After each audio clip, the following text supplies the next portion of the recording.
Bienvenidos, bienvenidas, bienvenides a un nuevo vídeo en el canal. Yo soy Eva Francés, esto es Archivo Francés y a pesar de que llego un poco tarde, por tres razones, una, he estado mala, sigo mala. Segundo, porque una chica se tiene que documentar sobre el tema del que va a hablar.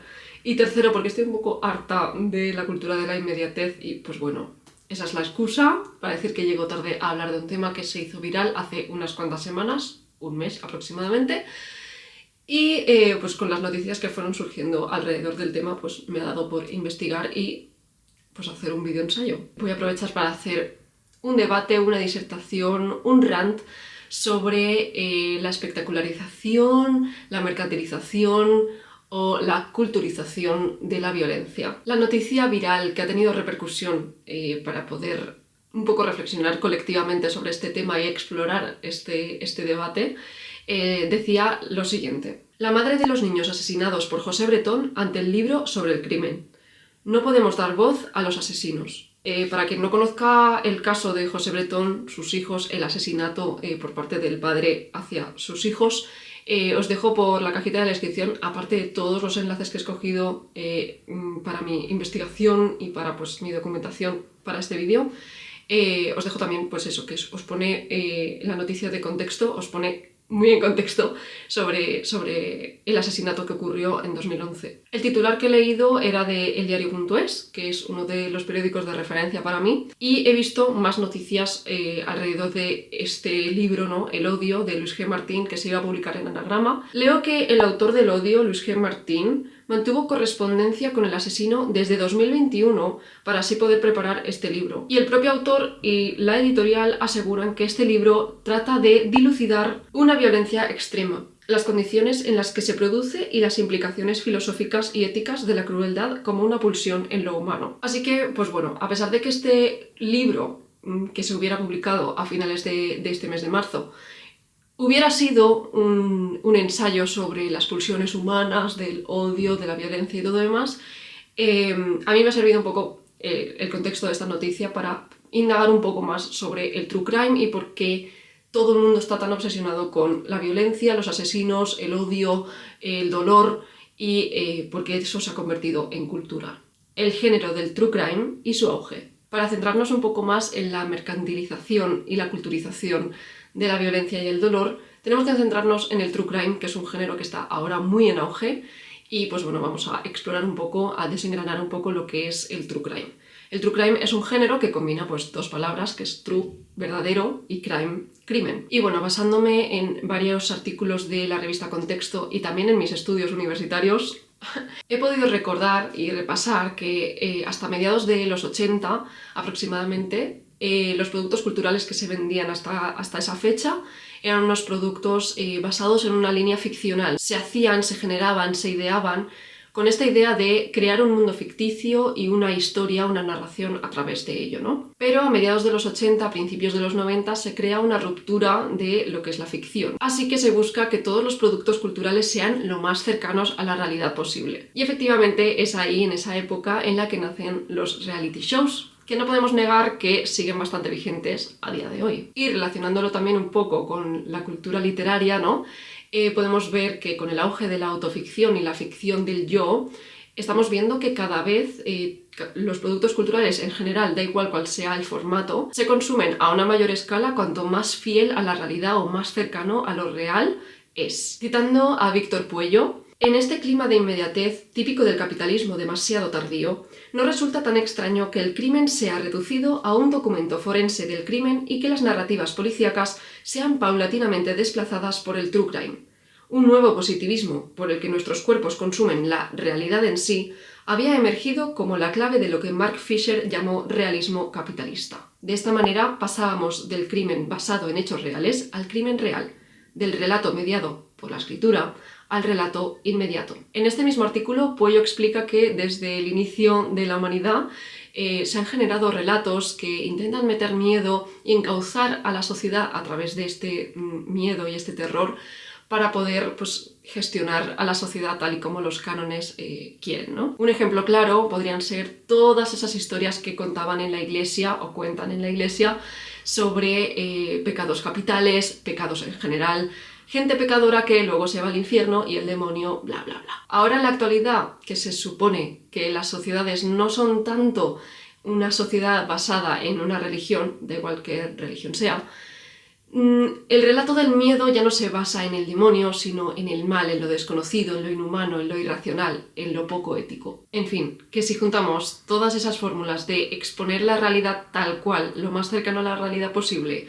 más el capitalismo hiper aceleradísimo en el que estamos viviendo actualmente, y esa necesidad constante de ser viral para que todo el mundo te consuma y poder ganar más dinero, es decir, capitalismo acelerado, lo podemos juntar y nos queda el maravilloso bizcocho del true crime, en el que se espectaculariza por completo esa gran violencia generalizada que hay en la sociedad y en concreto en los casos que se explican, y le da más importancia al agresor y al pensamiento del agresor que al sufrimiento de las víctimas. Porque bueno, eso de preguntar a las víctimas qué les parece si hablan sobre su propio caso, ya tal, ¿no? Y leo algunas citas que he escogido de algunos artículos que me han llamado bastante la atención y que tratan bastante bien este tema, que son: mientras no haya límites a esta espectacularización de la violencia, víctimas y familiares se ven expuestas a lidiar con el fenómeno. La necroescritura, según Sayak Valencia, exhibe a las asesinadas, alecciona a las mujeres y rentabiliza el dolor de las víctimas a través de su revictimización. Y a mí lo que me explota la cabeza es que, según las estadísticas, la mayor parte de las consumidoras de True Crime son mujeres. La otra parte de la moneda es que la mayor parte de los True Crimes que se escriben, se guionizan, se exponen, sí, están escritas por hombres. En uno de los artículos que he estado leyendo dice lo siguiente: en general, son las personas con mayores grados de ansiedad las que más disfrutan este tipo de contenidos, porque ya saben cómo van a acabar. Y es aquí donde me siento apelada al 100%, no porque yo lea ni consuma ningún tipo de true crime, que no es así, sino porque yo soy consumidora de romance por esa misma razón. Y hear me out, voy a hacer un stretch entre el true crime y el romance. Hear me out, ¿vale? Siempre se nos dice, y coincido con ello, que las lectoras de romance tenemos que tener muy en cuenta que lo que estamos leyendo es ficción y que ese romance que se lee ahí tan pasional y tan así, tan acaramelado, tan tóxico en muchas ocasiones, no es la realidad, y tenemos que evitar en muchas ocasiones sentirnos atraídas por ese tipo de amor, ¿no? Es decir, que las lectoras de romance tenemos que saber diferenciar entre lo que es la vida real y lo que es la ficción. Sin embargo, si lo extrapolamos al true crime, es justamente lo contrario. Al consumir este género debemos ser 100% conscientes de que lo que estamos viendo, oyendo, leyendo, lo que sea, es un producto real, que intenta ficcionalizar con algunos tintes de ficción algo que realmente es real. Esas víctimas son reales, el dolor que sufrieron es real. Las familiares de esas víctimas es posible que sigan vivas, y es posible que esas personas allegadas a las víctimas todavía sientan dolor al escuchar sobre esos hechos, ¿no? Y en resumen, por lo que yo he podido entender tras leer tanto sobre el tema, es que el auge del true crime tiene bastante que ver con que nos sentimos atraídos hacia ese consumo de productos lo más realista posible, pero esa violencia tan dura que hay en el true crime tiene que estar un poco edulcorada para que nosotros podamos consumirlo sin pensar demasiado y sin pensar en el valor político del contenido que estamos viendo. Es que lo tiene todo para no pensar, o pensar incluso que estamos viendo una ficción, ¿no? Para alienarnos de esa realidad que nos están contando. Tiene un principio y un final, un protagonista moralmente gris, mucha tensión, mucho drama, y se puede consumir de una. Y todo esto que he explicado pues también podría ser una tragedia griega, y es que en realidad pues todas estas historias de dolor, tragedia, han estado con nosotros desde los inicios de la sociedad, y no tenemos que negar que nos sentimos atraídos a las historias con mucho drama, ¿no? Pero tenemos que ser conscientes de que no es una ficción. El protagonista no es un protagonista moralmente gris, es un asesino. La tensión y el drama realmente es la violencia sistemática que se ejerce contra las mujeres día tras día y contra las víctimas, en el caso de los hijos de José Bretón, que eran menores de edad. La problemática del tratamiento de la violencia. En términos generales y abstractos, a mí personalmente no me molesta que se hable de temas de violencia y de dolor y todo eso. Disfruto leyendo algún que otro thriller y viendo películas policíacas o series de policías. Sin embargo, repito, soy muy consciente de que es ficción y que tengo que ser capaz de ver con un espíritu crítico todo lo que consumo. absolutamente todo. Y tristemente volvemos al mismo tema de siempre, que es cómo se narra y se mercantiliza la violencia y la falta de tacto al tratar temas con víctimas. También relacionado con la falta de pensamiento crítico que estamos teniendo últimamente como sociedad en general. En cuanto a lo primero, lo de la narración de la violencia y el tratamiento del tema, voy a citar algunos artículos. Los true crimes no tienen perspectiva de género. No se realiza para hacer justicia a las miles de mujeres asesinadas cada año, sino que se realiza una radiografía del asesino. El gran problema está en narrar la historia desde el punto de vista del asesino, del agresor, y no de la víctima. Así, los asesinos se convierten en fenómenos de la cultura pop. Ficcionar la realidad permite filtrar la manera de reflejar la violencia machista y evitar repensarla en términos políticos. Y yo creo que con esto ha quedado todo bastante claro. Y volviendo al tema inicial del que parte todo este debate, que es el libro que finalmente no se va a publicar, hay que tener en cuenta que tanto el autor como la editorial defendían este libro como libertad de expresión, libertad creativa y todo eso. Sin embargo, lo que se está generando con ese libro, que no tiene ningún tipo de filtro a la hora de exponer todo lo que se dijo entre el autor y el asesino, al no haber ningún filtro de escritura que ponga una barrera entre el asesino y los lectores, que por cierto, una potencial lectora era la madre de las víctimas, se está revictimizando de nuevo a las víctimas y sobre todo a la madre. El escritor, cuando le preguntaron por qué no había incluido el punto de vista de la madre de las víctimas, dijo lo siguiente: me resultaba distractivo cualquier otro punto de vista, especialmente el de Ruth Ortiz. Recordemos que es la madre de las víctimas, esa persona a la que no le habían dicho absolutamente nada sobre la existencia de este libro, ni la editorial, ni el autor, y se tuvo que enterar por la prensa. Las mujeres somos las primeras interesadas en que se hable sobre la violencia que sufrimos y en que se divulgue sobre la conducta de los maltratadores para que todas podamos detectar las señales de alerta temprana. Pero lo que estamos viendo estos días es cómo una editorial y un escritor tratan de obtener notoriedad y beneficio económico convirtiéndose en portavoces y cómplices de un asesino machista que protagonizó un crimen especialmente mediático hace 14 años.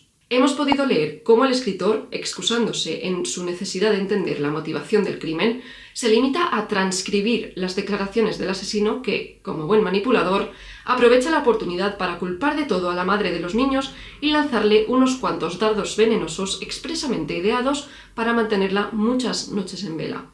Es justo lo que la orden de alejamiento e incomunicación pretendía evitar, que el asesino pudiera seguir revictimizando a esa mujer.